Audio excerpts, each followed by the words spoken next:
Que bom a gente estar junto de novo.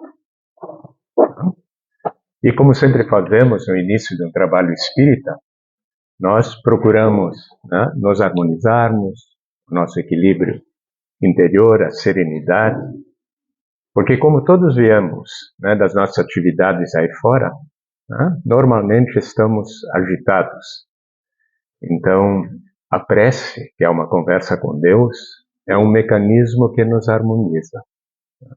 E ao vincularmos o nosso pensamento para um mesmo foco, nós criamos um processo de sintonia, que nós espíritas chamamos de uma corrente espiritual.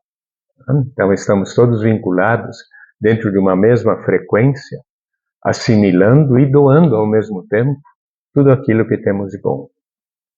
E fazemos isso elevando o nosso pensamento a Deus, nosso Pai, a Jesus, o Mestre amado, aos benfeitores espirituais que nos conduzem, agradecendo pela vida, por tudo que nos é dado, pelas oportunidades de interagirmos, trocarmos experiências e construirmos assim aquele novo homem dentro de nós, do qual Paulo de Tarso se reportava. Calcar o homem velho para fazer nascer o homem novo. Que possamos juntos, em harmonia de pensamento, trabalharmos e nos construirmos para um mundo melhor. Que Deus nosso Pai nos abençoe a todos e que assim seja. É muito bom uma conversa com Deus, né? E temos um tema polêmico hoje, doação de órgãos, né? Sob a ótica espírita, o que nos leva a tratar de duas premissas que são importantíssimas para nós compreendermos melhor esse processo. Uma delas é que nós não temos nenhum espírito, né? Nós somos um espírito. Nós temos um corpo. E espírito, emanação da inteligência de Deus, é um ente, vamos chamar assim, porque não é um ser, é um ente, formado pela essência divina. E Deus é perfeito. Se Deus é perfeito e Deus foi o nosso Criador, da perfeição não pode sair nada imperfeito. Então nós somos potencialmente perfectíveis. Só que esses caracteres da perfeição do Criador, que estão na nossa essência, precisam ser trazidas através do trabalho para o nosso consciente. É como se fosse uma semente, como Jesus falava. Jesus era um poeta. Ele dizia que Deus colocou dentro de cada um de nós uma pequena semente. E que ela deveria, fruto do nosso trabalho, germinar para florescer, mostrando toda a sua essência. Assim somos nós. O nosso trabalho, a nossa vida, tanto aqui no plano físico quanto no plano espiritual, é um contínuo trabalho de reflexão no qual nós vamos nos construindo, deixando aflorar a nossa essência, que é divina. Então, hoje, somos produto do nosso trabalho, das nossas vivências, dos nossos esforços, dos nossos erros e dos nossos acertos, ao longo das milhares de existências que já tivemos.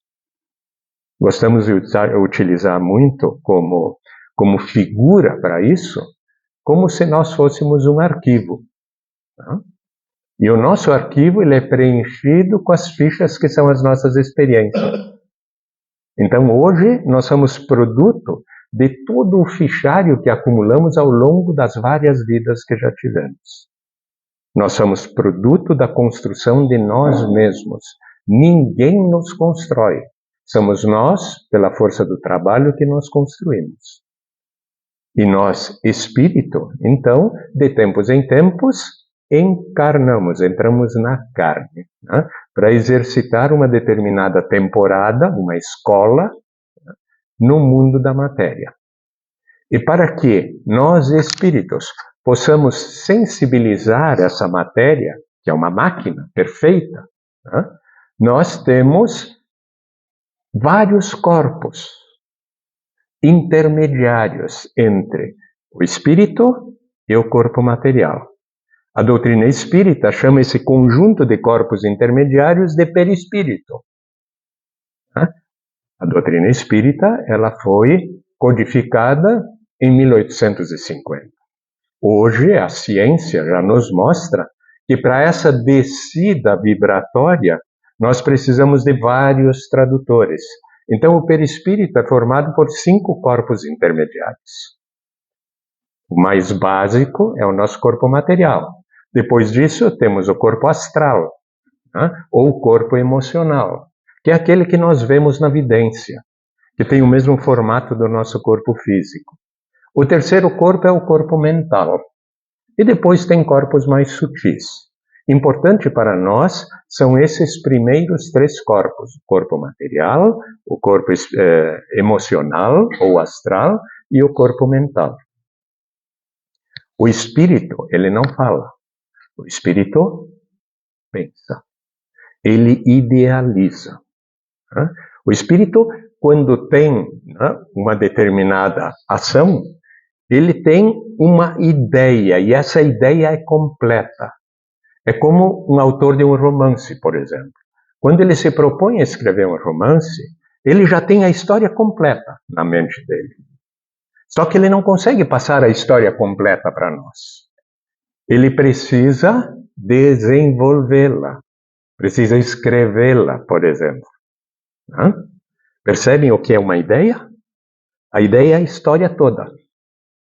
O pensamento é um mecanismo no qual nós fazemos a descida vibratória de uma ideia.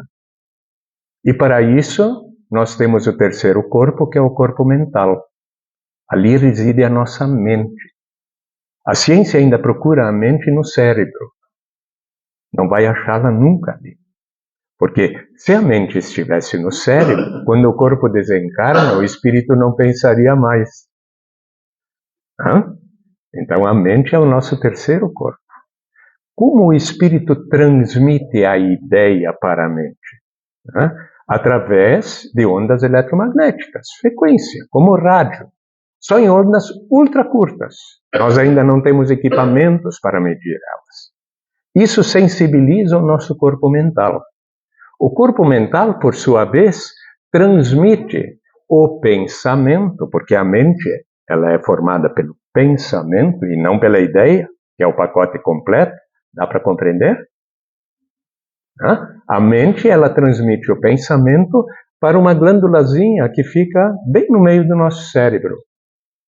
Mais ou menos na altura do nosso nariz, bem no meio, que tem o tamanho de um grão de feijão, que é a glândula pineal, ou a epífise, que é formada por cristais de quartzo. Cristais, todos nós sabemos, são osciladores. Todos os rádios têm um cristal que vibra, que oscila, porque a transmissão eletromagnética precisa de um oscilador. Então, a nossa glândula pineal recebe as ondas eletromagnéticas transmitidas pelo nosso corpo mental. A partir desse momento, nós entramos no campo biológico. O nosso corpo é biológico. O corpo biológico não transmite frequência eletromagnética. Ele transforma a corrente eletromagnética em corrente eletroquímica. O corpo é fabuloso. Então nós temos lá a glândula pineal do tamanho de um grãozinho de feijão, envolvido por um órgão chamado tálamo, que é como uma ferradura que envolve a glândula pineal. E esse tálamo, ele tem milhões de nervos. E esses nervos aferentes à parte interna dos nervos, que são os sensitivos, eles percebem a emanação eletromagnética da glândula pineal, que recebe a frequência eletromagnética do nosso corpo mental. E sensibilizadas, elas transmitem, através de processos eletroquímicos, estes comandos para os lobos, que é a massa cinzenta do nosso cérebro, que a ciência já mapeou. Os nossos lobos, eles têm locais específicos com determinadas funcionalidades. Todo mundo já viu o desenho do cérebro. Tem a parte da audição, da visão, das sensações, das emoções. Então, transmitem-se através de processos eletroquímicos, essas sensibilidades para os lobos. Os lobos, por sua vez, segregam hormônios. E esses hormônios entram na corrente sanguínea e corrente linfática, percorrem o nosso corpo até o endereço ao qual eles estão destinados e sensibilizam os nossos músculos. E essa máquina funciona. Não é maravilhoso isso? Deus é perfeito na sua criação. Né? Então, uma estrutura mecânica, material, ela é sensibilizada por mecanismos que passam por diversas graduações, por diversos tradutores, né? Para, da essência divina, que somos nós espíritos, este corpo responder, né? Às intenções, aos comandos que nós espírito damos. Então, se queremos falar, o que vai acontecer? Né? Esse fole chamado pulmão é acionado pelos músculos, né? Que fazem com que uma corrente de ar, né, flua pela glote, sensibiliza as nossas cordas vocais e dentro dessa caixa acústica, que é a nossa boca, com a língua, nós formatamos sons que nós compreendemos como linguagem. É uma máquina fantástica, né? Isso é Deus. Isso é Deus. O outro ponto importante que nós precisamos compreender é que quando nós produzimos um filho, geramos um filho, nós estamos gerando um corpo. De que maneira esse corpo se formata?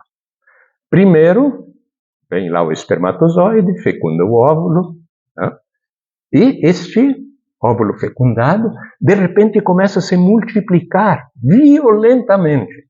Uma célula começa a se multiplicar e se tornam milhares de células. Ali nós temos o zigoto. O zigoto não tem forma. Ele é um amontoado de células exatamente iguais umas às outras. E de repente, cada uma das células assume uma funcionalidade diferente. Umas se tornam nervosas, outras se tornam epiteliais, outras se tornam ósseas, outras se tornam sanguíneas. Como pode? Ser um monte de células exatamente iguais umas às outras. Aí está o milagre da encarnação. É que nós só produzimos células. É o que o nosso corpo consegue produzir. Só que quem vai encarnar nesse amontoado de células é um espírito. E esse espírito, ele tem um corpo, um perispírito, que é um conjunto energético, né, que formata a essência inteligente. E no momento em que o espírito está designado para encarnar naquele, amontoado de células, né, o corpo energético espiritual passa a ser o molde ao qual a célula se adapta. Então, o espírito é o molde do nosso corpo. E ali, então, se formata o embrião, né? Que vai recapitular todas as fases de construção dos seres. Né? A primeira parte do embrião, no início, é como se fosse um peixe. Né? Ele só tem uma coluna vertebral, tem um coraçãozinho batendo, já viram? Né? E tem o olfato. Só isso. Não tem semelhança nenhuma com o ser humano. Né? E gradativamente, então, esta coluna, né, exerce funcionalidades e surge o cerebelo, né, onde são controlados os movimentos instintivos do corpo, e gradativamente, né, aparece aquele corpinho que nós designamos, né, como um ser. Né? Por que falamos sobre isso? Para que nós possamos compreender, né, que os nossos órgãos, o nosso corpo físico, ele nada mais é do que um conjunto celular, que se amolda ao corpo energético do espírito. Certo? Isso é o nosso corpo. Tá? Feito essa constatação, né, do processo de transmissão dos comandos espirituais para o nosso corpo, fazendo com que ele funcione, e sabendo também como se formatam os órgãos do nosso corpo, nós vamos partir para a doação de órgãos. Então, um órgão é um conjunto celular, né, amoldado a uma estrutura energética. No momento em que o nosso corpo morre, isto é, no momento em que nós, espírito, nos retiramos do nosso corpo, tá, ele ainda tem a vitalidade dele. Então ele permanece com as suas funcionalidades biológicas ainda funcionando. Mas por falta de uma inteligência que dá continuidade a esse processo, essa vitalidade gradativamente vai se perdendo, se desgastando e o corpo então degenera. Né? Veio da matéria, do pó, retorna ao pó. Tá certo, né? Então, como funciona o mecanismo da doação de órgãos? Todos os órgãos do meu corpo estão vinculados à minha vontade, à minha espírito. Então, é importantíssimo, num processo de doação de órgãos, que o doador esteja de acordo com isso. Porque tudo aquilo que eu, espírito, penso, imagino e quero pela ação da minha vontade, a estrutura biológica responde pelo meu querer. Então, no processo de doação de órgãos, e Chico fala sobre isso bastante, sempre é importante que o doador esteja consciente da doação.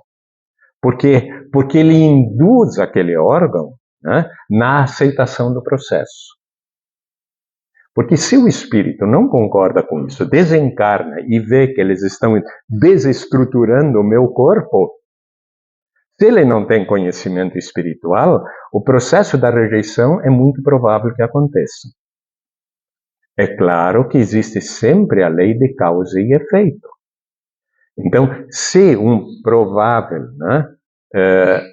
uma provável pessoa que vai receber aquele órgão, né, doado, se ela tiver merecimentos, etc. e tal, há situações, nos diz a literatura espírita, em que os benfeitores espirituais, né, minimizam essa ação de negativação do dono do órgão, né, para que essa recepção possa se dar sem maiores problemas, mas são mecanismos complexos.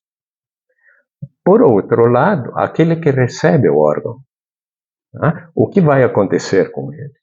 Ele precisa ter consciência, né, e é importante que isso aconteça, e os trabalhos são feitos para isso, explicar a ele que ele vai, né, receber um corpo estranho.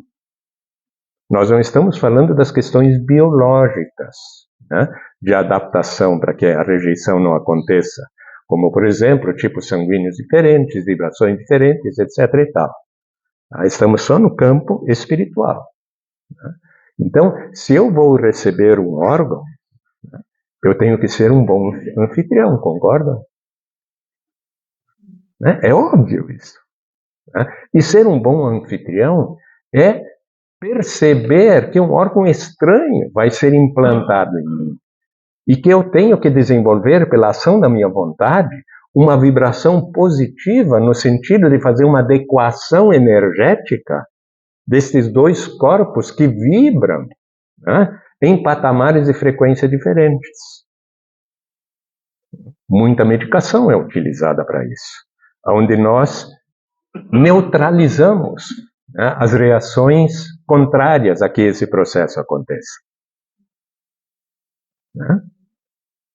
Então, o mecanismo da doação de órgãos, né, ele deveria ser trabalhado intensamente no campo da aceitação e do entendimento dos processos, para que, né, essa simbiose nova, né, entre energia espiritual e matéria, né, aconteça de forma harmônica. Lembro-me de uma história. Uma sobrinha, ela fez medicina. Ela era eufórica, era uma garota, né, extremamente feliz e vibrava com a medicina. E, de repente, ela entrou num processo de depressão profunda. Não sabíamos exatamente o que estava acontecendo. Se era uma negação em relação ao estudo, se havia acontecido um problema de foro íntimo com ela, etc. e tal.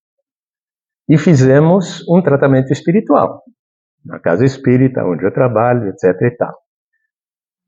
E houve, de repente, uma manifestação de uma entidade espiritual, quando nós mentalizamos ela. Furiosa, dizendo que era uma falta de respeito o que tinham feito com ele. E nos foi difícil no início compreender o que havia acontecido. E ele nos explicou que ele era um indigente, e o corpo dele foi para a anatomia da escola de medicina. E os estudantes, jovens, brincaram com os órgãos. Não sei se vocês sabem como acontece na medicina isso, porque são processos, no início, extremamente agressivos para as pessoas, e nem todos conseguem conviver com tudo isso. Então, os veteranos, eles vão cortando os órgãos, vão atirando um no outro. E ele não admitiu isso. Ele achou que isso foi um profundo desrespeito com o corpo dele. E que eles vão pagar por isso. Vejam que interessante. E de fato, você conversou com ele, se explicou para ele, eram jovens, que de fato era um desrespeito. E que seriam conscientizados nesse aspecto. Hoje, na escola de medicina, nas aulas de anatomia, alguém é médico? Os processos já não são mais como eram. Já há uma conscientização maior quanto a isso. Mas vejam, como uma ação relacionada a órgãos, a manipulação de órgãos e tal, tem uma infinidade de componentes, de reações que precisam ser consideradas. Eu não saberia dizer no campo biológico, eu não sou médico, mas a literatura espiritual nos aponta isso. Está todo mundo muito sério,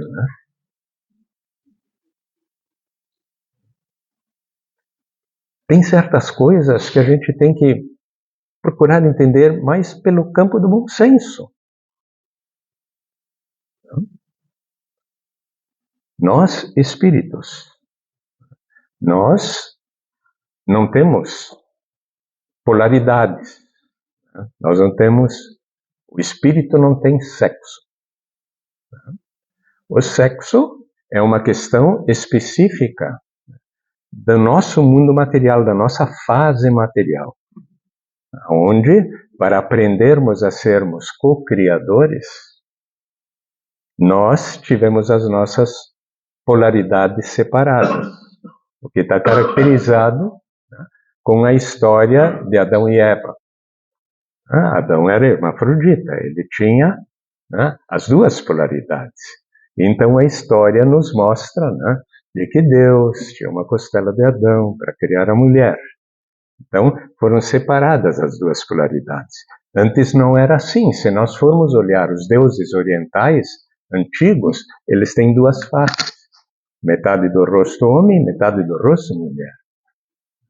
E o nosso futuro, depois de nós não precisarmos mais essa separação de polaridades e vivermos em corpos materiais, nós de novo vamos nos tornarmos seres integrais. Então, há muitos mecanismos que nós precisamos compreender para sermos proativos dentro do processo que nós enfrentamos na vida, no dia a dia, para conciliarmos crenças, principalmente, verdades, compreendendo-nos como seres que trazemos a essência divina, isso é, somos potencialmente perfectíveis, e temos que caminhar no sentido de compreender todos os mecanismos pelos quais nós temos que passar para trazermos à tona essa essência.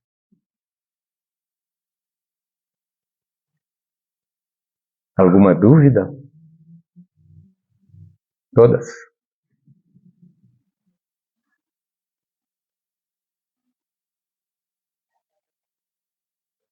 Ninguém vai fazer uma pergunta? Sim, é claro.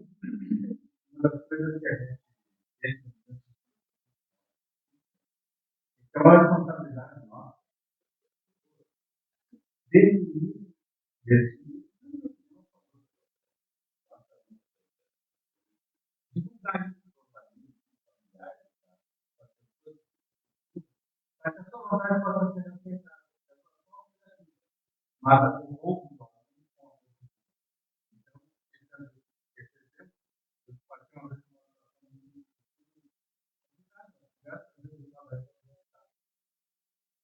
os papás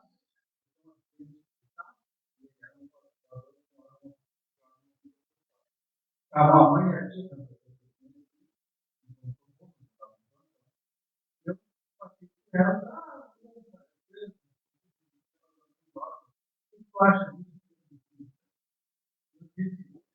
eu não tenho como puxar mas é só um lado.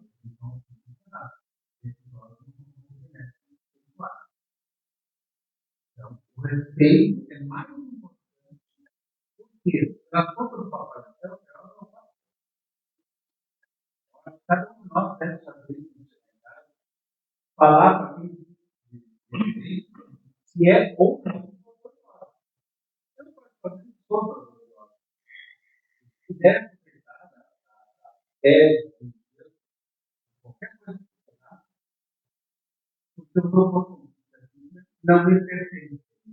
Está sendo removido. Entre a apodrecer, você queimar, arrumar e ser útil, né?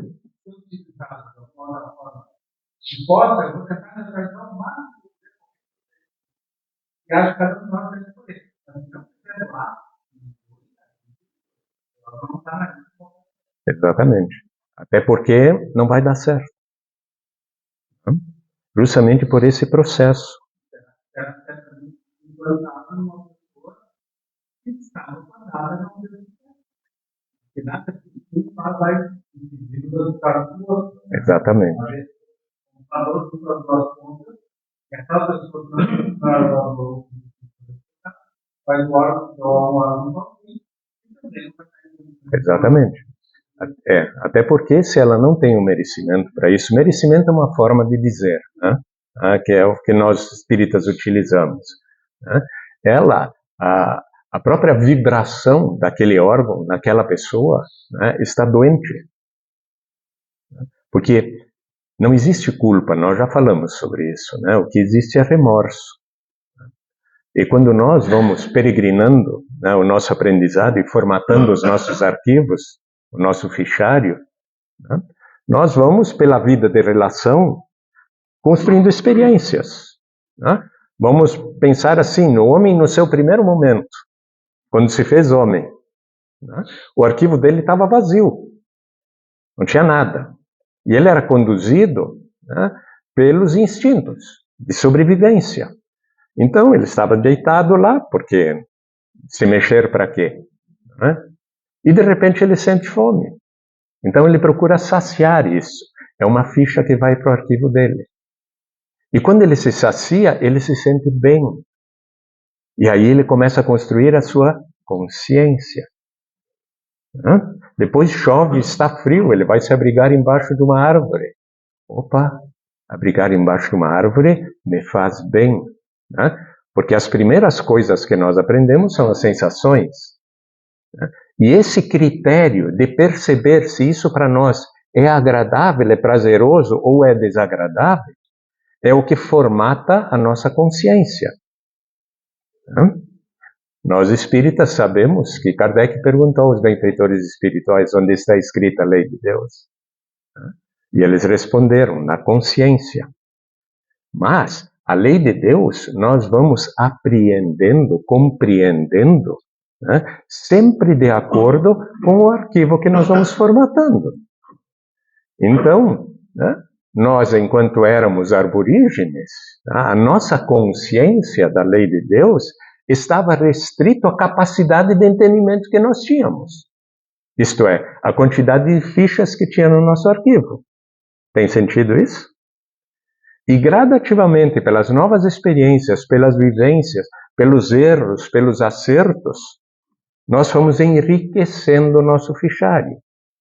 E pela leitura que nós próprios fazíamos, se isso nos era agradável ou desagradável, nós fomos criando a consciência do bem e do mal.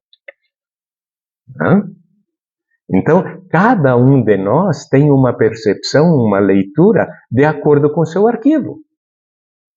A consciência não é um pacote pronto. Ela se tornará um pacote pronto quando nós tivermos todas as experiências e estivermos próximos da divindade. Então, o que para nós gera a lei de causa e efeito? É quando nós executamos uma determinada atividade que a nossa consciência, já estruturada, consegue classificar como bom ou como ruim. Certo? Então, eu sei que eu não devo fazer determinada coisa, mas eu faço. Eu estou ferindo a minha consciência. E ao ferir a minha consciência, eu sinto remorso. Remorso. Que é a dor de ter ferido aquilo que eu sabia que não poderia ter ferido. E esse remorso, ele vai sendo metabolizado em mim até o momento em que eu consigo fazer as pazes comigo mesmo, superando a tendência que me fez incorrer naquele erro, naquela agressão à minha própria verdade. Isso é lei de causa e efeito. Compreende? Não é Deus que julga. Ninguém julga. Somos nós próprios que julgamos a nós mesmos. Pelo ato de perceber que aquilo que nós já concluímos como sendo certo é ferido pela nossa invigilância. Eu sei que eu não devo fazer isso, mas é tão bom, né? E aí eu não estou bem, porque eu sei que eu errei. E aquilo me corrói por dentro. E como isso é metabolizado, isso gera aquilo que a gente classifica depois como doença e como sofrimento. Porque se eu sou pavio curto, se eu estou sempre irritado, eu vou ter uma gastrite. E se eu continuar, mesmo assim, insistindo nesse erro, eu vou ter uma úlcera. E se nós continuarmos com isso, eu vou ter um câncer. Percebem? É Deus? Não. É a sua lei que determina que aquilo que eu concluo como certo e errado através das minhas experiências, lembram? Lei do trabalho, a primeira lei das leis morais. Eu vou construindo isso. E tenho que respeitar isso. Isso é despertar a essência divina dentro de nós pelo nosso esforço. Isso somos nós, os homens. Somos nós que nos construímos. Nada consegue colocar fichas no meu arquivo, só eu. Eu posso, pela vida de relação, perceber, puxa, aquela pessoa pensa as coisas dessa forma. Se isso me for útil, e se eu aceitar isso enquanto verdade, então eu coloco isso no meu fichário. Por isso a lei de sociedade, que é outra lei moral. Nós precisamos conviver para essa construção ser mais rápida. para nós trocarmos. A diversidade dos carismas é a razão que sustenta esse mecanismo. E construindo, então, o nosso entendimento das leis, como tudo isso funciona, eu consigo ser proativo, no sentido de fazer com que isso me seja útil e me ajude a crescer cada vez mais. E com isso eu vou me depurando, né? E vou me desapegando das coisas materiais, que são as que me, né, alimentam nessa fase inicial da minha caminhada, que são as sensações. Lembram, né? No início eram sensações, depois sentimentos. Quando se tornaram sentimentos? Quando a riqueza da minha bagagem, das minhas experiências, do meu esforço, do meu trabalho, né, me deram as fichas necessárias para que eu consiga concluir isso. E assim em todas as coisas. A força que nós trazemos dentro de nós, mas que ainda não é sob nosso domínio, né, serão no futuro, tá, os médicos.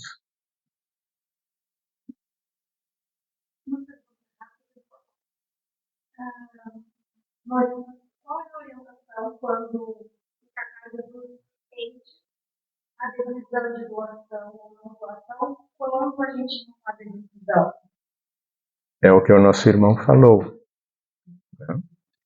Existem várias situações, né? Como Deus é perfeito, então, se uma determinada criatura, né, que vai receber um órgão por doação, né, tem o merecimento necessário, uma eventual rejeição do doador, né, é minimizada pela ação dos benfeitores espirituais.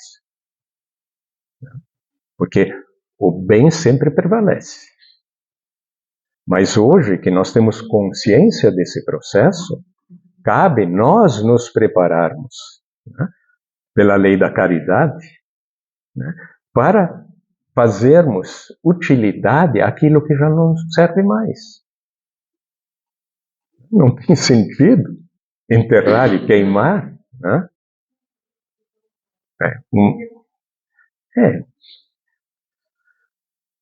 Por isso que nós somos espíritos na caminhada progressiva. Né? No momento que nós compreendermos melhor esses mecanismos, como isso funciona, né? Por que a rejeição acontece, né? E tirar das pessoas o desapego ao corpo, que envolve ainda questões de religiosidade, de preconceitos, de materialismo, isso tudo vai mudar. Agora, tudo isso existe porque nós precisamos, pela experiência do erro e do acerto, enriquecermos o nosso arquivo, senão a gente não avança. Então as dificuldades... Olhar o conjunto da pessoa. É uma pessoa egoísta, uma pessoa materialista. Eu não vou fazer essa elevação. É uma pessoa autorizada.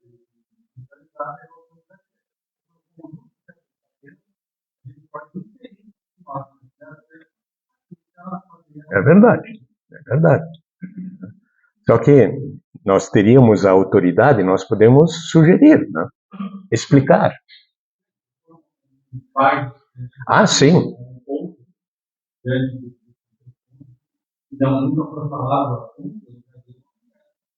Uma conversa, né? É.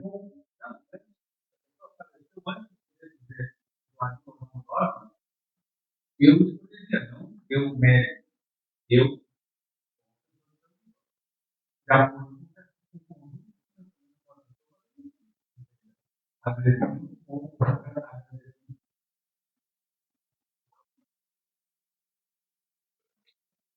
Não existe uma verdade, né? É difícil.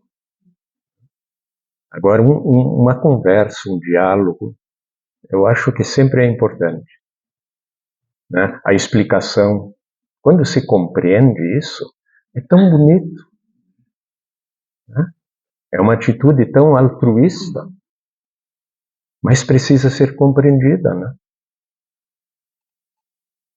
Então, cabe a nós espíritas trabalharmos sobre isso, principalmente aqueles que detêm, né, a autoridade sobre esse assunto. Importante para nós é compreendermos isso. O corpo é um conjunto celular que se amolda, né, ao corpo energético do reencarnante. Por isso que, né, as doenças, elas nada mais são do que drenagens das imperfeições do nosso corpo espiritual. Elas descem vibratoriamente. E o nível mais baixo dessa descida vibratória é o físico, é a matéria. Tanto é que, num processo de evidência, muitas vezes, né, se percebe no corpo espiritual um miasma, né, um campo mórbido, né, que ainda não se manifestou na matéria, mas que se percebe que vai acabar se manifestando na matéria. E as curas espirituais, muitas vezes, se fazem sobre o corpo energético. Por isso que se diz, né, isso está dentro da nossa doutrina, que a reformulação da nossa conduta vai se manifestar fatalmente no nosso corpo físico. Então, se eu sofro, né, de algum processo degenerativo no meu corpo físico, uma mudança de conduta, trabalhando sobre a origem disso, muitas vezes gera o que nós classificamos de milagre. A pessoa se transformou, tá? Ela percebeu e, dependendo do grau, né, em que essa drenagem se fazia, tá? Ela vai no médico de novo, né, e o tumor que apareceu lá na tomografia, de repente não aparece mais. Um milagre? Não existem milagres. Ou não deixa de ser um milagre, né? A força que todos nós trazemos dentro de nós, se tivermos essa perseverança. Eu já estou queimando o meu tempo. Não, pode. A direção da casa está aí, ela me dá o cartão vermelho quando for necessário. Não, por favor, pergunte.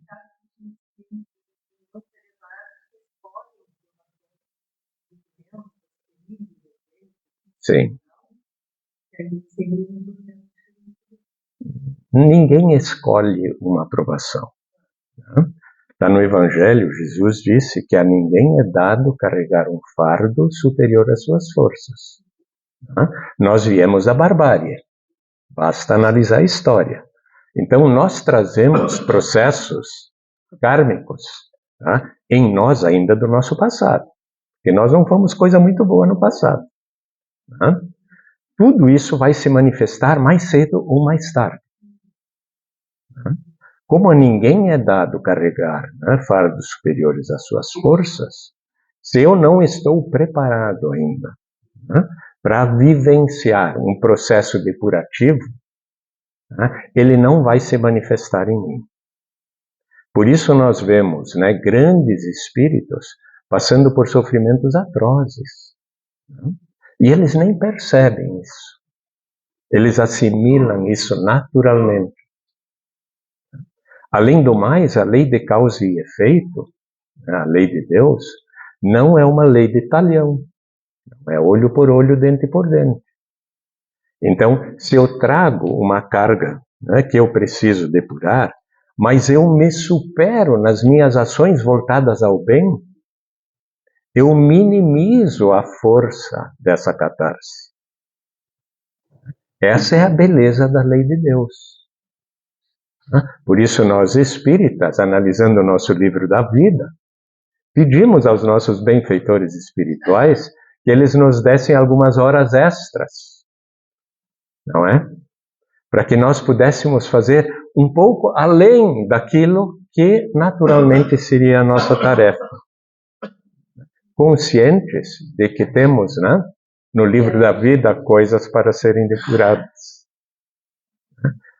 E a lei de Deus, ela é tão perfeita, tão misericordiosa, que ela sempre nos dá, né, ao lado do remédio, ao lado da doença, o remédio necessário. Nós é que ainda não temos, né, essa noção, essa percepção exata. Tá certo? Se tivermos que continuar, nós vamos fazer uma próxima. Então, meu amigo, perdoem qualquer coisa. Tudo é dito com o máximo carinho. Não sou o dono da verdade. Me guio muito na literatura, em tudo que nos foi ensinado. E um beijo no coração.